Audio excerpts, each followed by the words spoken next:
Ici Europe 16h-18h sur Europe 1. Stéphane Bern et Mathieu Noël.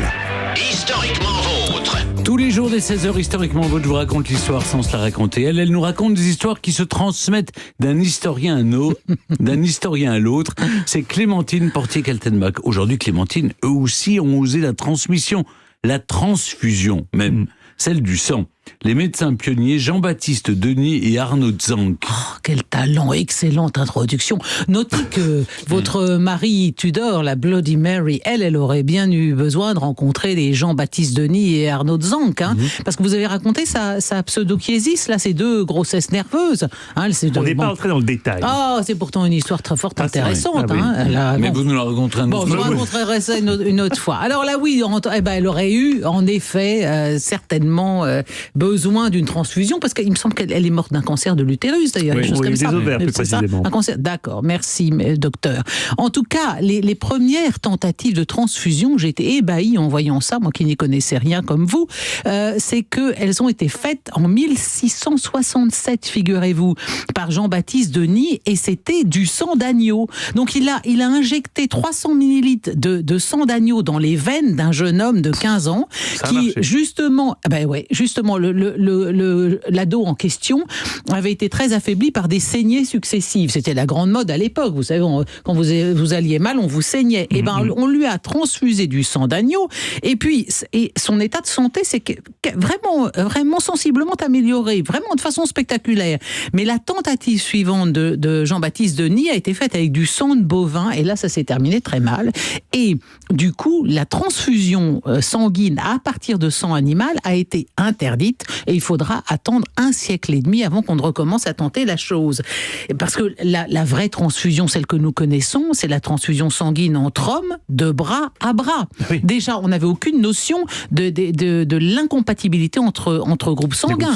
Parce que les groupes sanguins ont été déterminés en 1901. Donc, on ne savait pas, même les premières transfusions, vous transfusez n'importe quel sang. La première transfusion, figurez-vous, messieurs, a eu lieu en pleine guerre de 14, le 16 octobre 1914, sur le caporal Henri Legrain.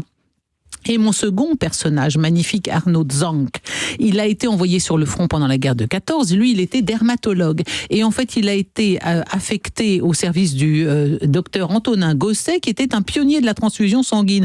Et donc, comme il est en train d'opérer sur le front, il voit tous les jours des soldats qui meurent d'hémorragie.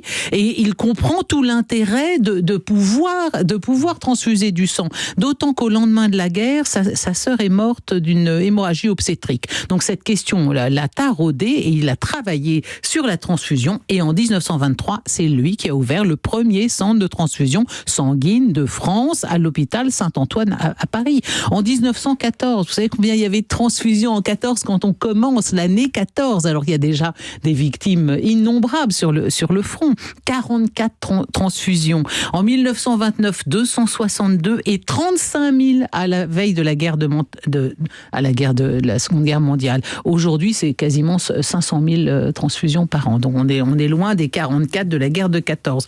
Il avait un petit local, ce monsieur, de 3 mètres sur 3 à l'hôpital Saint-Antoine, et puisqu'il avait juste besoin du fichier des donneurs, et les donneurs, c'était la famille des patients, c'était des médecins volontaires, personne ne donnait. Et d'ailleurs, les dons de sang, à l'époque, étaient rémunérés, parce que l'assistance publique ne voulait pas investir dans le centre, elle ne croyait pas à la transfusion. Donc vous étiez payé quand vous donniez du sang. Le docteur Zanck, magnifique docteur d'origine russe, il venait d'une région qui s'appelle pas le Caucase, enfin d'une région dont le nom est curieux et le nom m'échappe pour le quart d'heure, désolé. Bon bref, lui il a fait 200 dons de sang, ce docteur, dans son centre, de bras à bras. Et avec le temps, les Américains ont commencé à savoir conserver du sang en bouteille. Ça a été une révolution, parce qu'on pouvait porter le sang près des malades, près des blessés, et ne pas avoir à solliciter quelqu'un en chair et en os.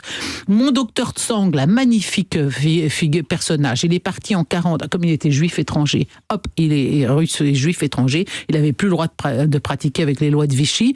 Il est parti au Chili. Qu'est-ce qu'il fait au Chili? Il rallie les forces françaises libres à Alger en 44. Magnifique. En plus, il a une super bonne bouille avec des petites lunettes et des. Ah oui, il a l'air d'un très très brave homme. Il me plaît beaucoup. Je ne ne le connaissais pas. Bon, et en tout cas, c'est lui aussi qui est l'inspirateur de la loi de juillet 52 qui réglemente les principes éthiques du don du sang, selon lesquels le sang et ses dérivés ne sont pas des médicaments, ne constituent pas un bien du commerce comme issu du corps humain. Vous savez que c'est une question très importante parce qu'aux États-Unis, on vend son sang. Bien sûr, on vend son sang.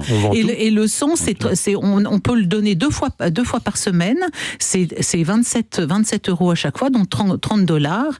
Et comme le sang est payé aux États-Unis, le nombre de centres de collecte là-bas a doublé depuis 2005. C'est un marché considérable, très lucratif. En 2017, ça représentait aux États-Unis 26 milliards d'euros. Donc vous comprenez bien que la question du don ou de la vente est absolument essentielle. Et il y a d'ailleurs un professeur d'économie à Harvard qui a consacré un livre sur ce que l'argent ne devrait pas pouvoir acheter, et il y fait figurer le sang. Oui, ça a quelque chose de très beau, très noble, le fait qu'on fasse ça bénévolement, et on espère que ça continuera le plus longtemps possible. En tout cas, coup de chapeau à Jean-Baptiste Denis avec son sang d'agneau et Arnaud Zanck qui venait, mais d'où ça, bon sang? Vous le retrouverez et puis vous nous le direz demain.